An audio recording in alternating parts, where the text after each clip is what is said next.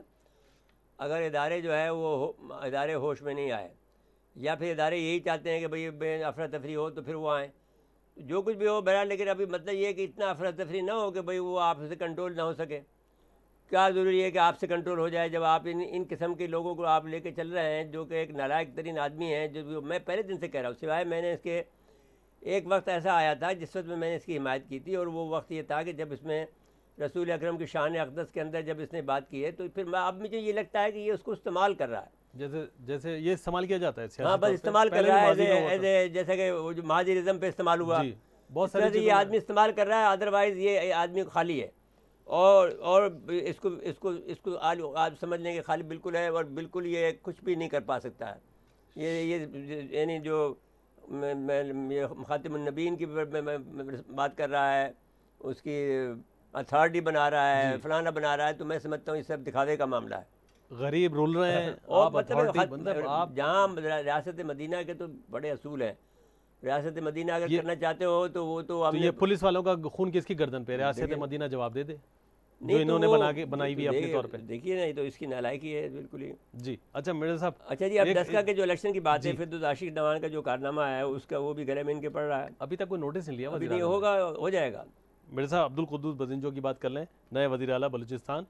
اپنی ہی پارٹی میں سے ایک نئی قیادت آ گئی بلوچستان وہ عوامی ٹھیک پارٹی. کیا ان کے، میں نے جیسے آپ کو بتایا کہ ان کا رول یہ ہے کہ یعنی جو ان ریٹن لا ہے جی وہ یہ ہے کہ اپنی پارٹی میں وہ ایک آدمی کو 2 سال یا 2.5 سال دیتے ہیں حکومت کرنے کے لیے. جیسے عبد المالک عبدالمالک کو دیا تھا تو انہوں نے کہا تھا ہٹا دو، تو ہٹ گیا تھا وہ. پھر مسلم لیگ نون کا آدمی آ گیا تھا. تو اب یہ ہے کہ انہوں نے جب یہ نہیں ہٹا جام کمال، تو پھر انہوں نے پھر جی اس کو اس سے ہٹا دیا، اب دوسرے کو لے آیا اپنی پارٹی سے.